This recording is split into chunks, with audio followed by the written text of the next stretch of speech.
Shalom, guys. Welcome back to another episode here at YASHAV Ministries with YASHAV. Thank you for being there. We've been a little out of the videos off because of some technical difficulties, but now we're back. We're going to continue with the portions, Torah portion by Vayishlach. We're in the book of Genesis, Bereshit, the middle of the story of Jacob. And so today is going to be short, sweet, and simple.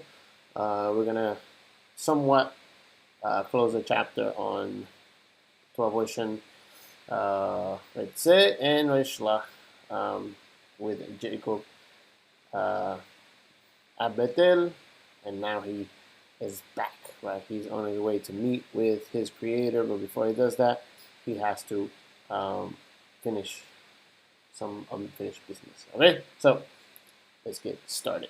So like I said, this week's Torah portion is called Vayishlach and is in Genesis chapter 32, verses 3 to chapter 36, verse 43.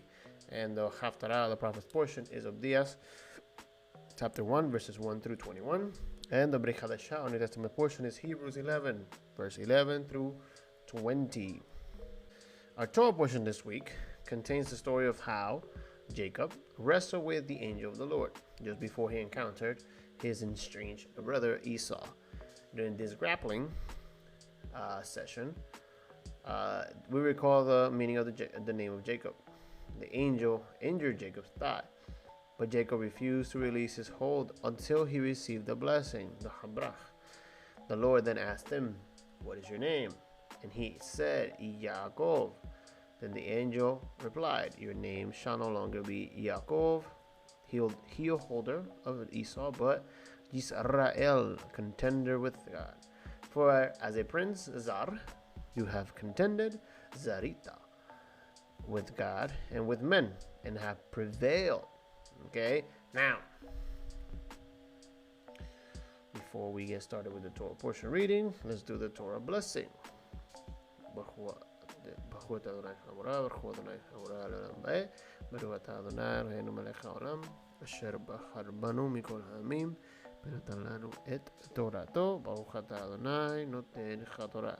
Bless Adonai who is blessed, bless Adonai who is blessed now and forever. Blessed are you, Adonai, our God, sovereign of the universe, who has chosen us from among the peoples and given us the Torah. Blessed are you, Adonai, giver of the Torah. Amen.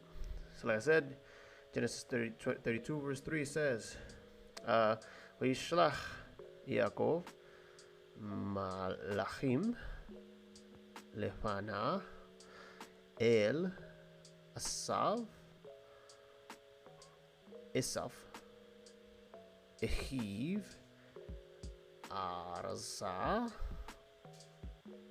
Zeir, Zede, Edom. In English, it says the following. Jacob sent messengers ahead of him to his brother Esau in the land of Seir, the country of Edom. He instructed them, "This is what you are to say to my lord Esau.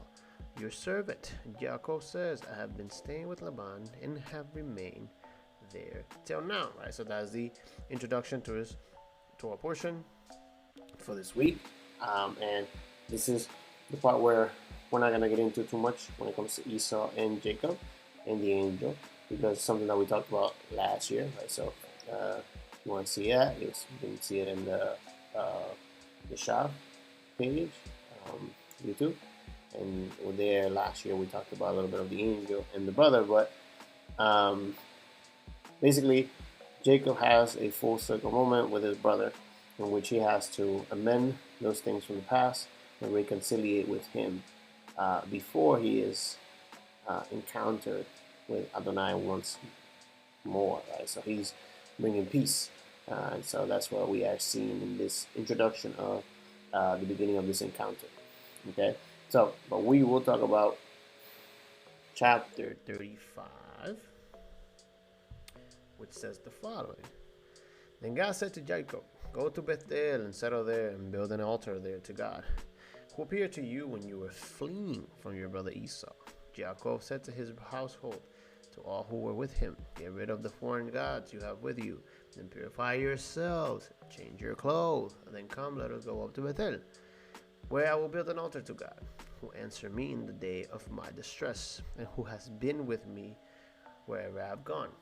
So they gave Jacob all the foreign gods they had and the rings in their ears.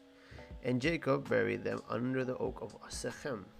Then they set out, and the terror of God fell upon towns all around them, so that no one pursued them. In order to fulfill the vow made to Yahweh in Genesis 28, Jacob commands several activities, each with ritual significance. Jacob's vow had included not only the payment of a tithe, but the promise that Yahweh would be his God. Consequently, he instructs his household to bury their foreign gods, whose presence is indicative of divided loyalty. Burial is one of the approved methods of discarding images. Purification is a normal preparation for ritual activity.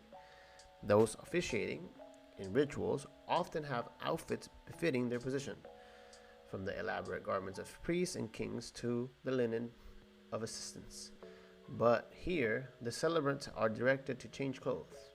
Some ritual texts, especially those involving the king, portray him putting on clean garments for a ritual.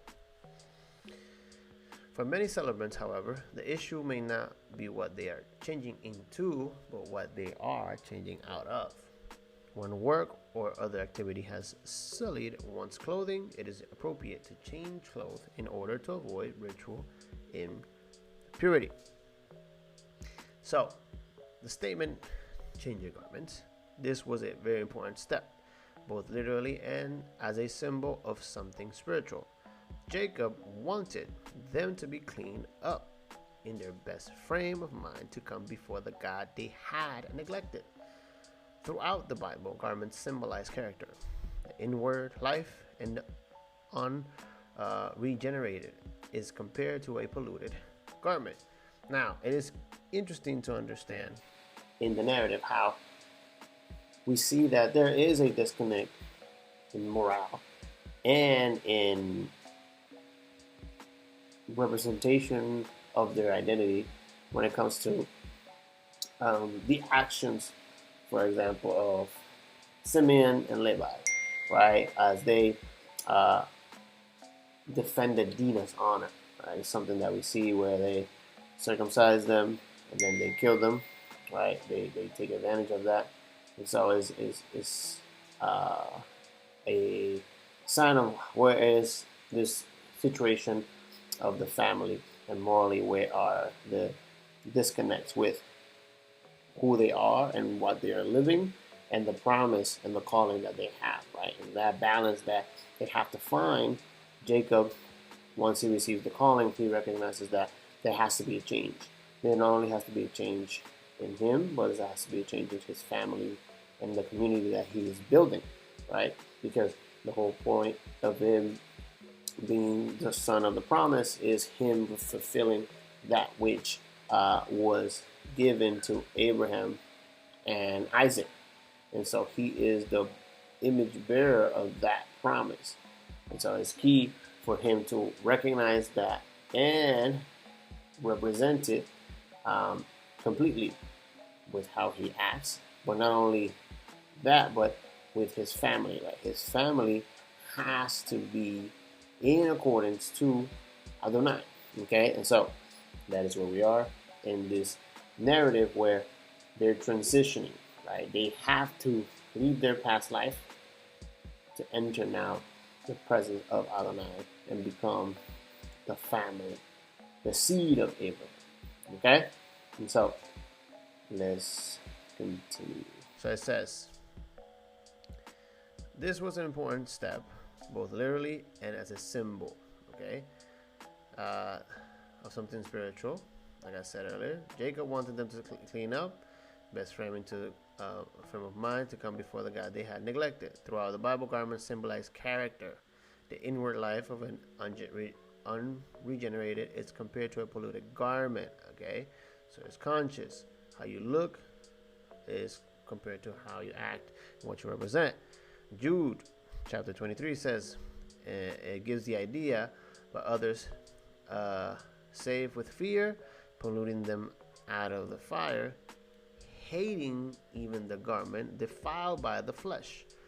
Ephesians chapter 4, verse 22 to 24 says, that you put off concerning your former conduct the old man which grows corrupt according to the deceitful lust, and be renewed in the spirit of your mind, and that you put on the new man which was created according to God in true righteousness and holiness. Now, it is key for us to understand that the calling that is occurring, the transition that now the family is in, because remember, they went from patriarch to patriarch to the family, right? There is a full descendancy here. 11 to 12 sons, 4 wives, 1 Jacob. And they have to all turn back. And so before he comes into the presence of Adonai once more and is settled in the land with his family, there has to be a recognition of what it represents for them to be in this situation. There's a process of purification, but the most important element of purification is recognition of who and why you're purifying yourself, right? The consciousness of the act which you're committing in this ritualistic process of transition, which is to be clean in the presence of the deity which you represent, okay? And so, that being said, let's go. Chapter 35 says the following: Jacob and all the people with him came to Luz, that is Bethel, in the land of Canaan. There he built an altar, and he called the place El Bethel, because it was there that God revealed himself to him when he was fleeing from his brother. Now Deborah, Rebekah's nurse, died and was buried under the oaks outside Bethel. So it was named Alon Bachuth.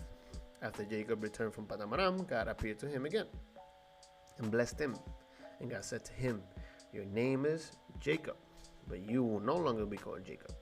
Your name will be Israel. So he named him Israel, right? So remember, this is key, and this is something that I talked about in the youth service, which was in Spanish. But I talked about this, the giving of the name, right? We see it in the Torah about men desiring a name. And the only way that we see that God gives you a name is if you live a life worthy of a name, right? And Abraham made a name for himself based on the testimony he gave and the way he lived.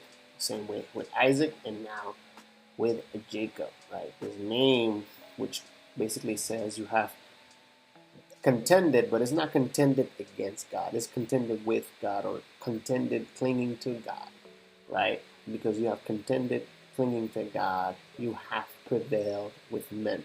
Because you clinging to God gives you favor in the eyes of men, right? And so it's a very interesting dynamic that Jacob has fulfilled, okay? And so the recognition of who has given everything to him is what has given him a new name. All right, now let's continue. So it says, and God said to him, I am God Almighty, be fruitful and increase in number. A nation and community of nations will become from you. Kings will be among your descendants. The land I give to Abraham and Isaac I also give to you. And I will give this land to your descendants after you. Then God went up from him at the place where he had talked with him. And Jacob set up a stone pillar at the place where God had called or talked to him. And he poured out a drink offering on it.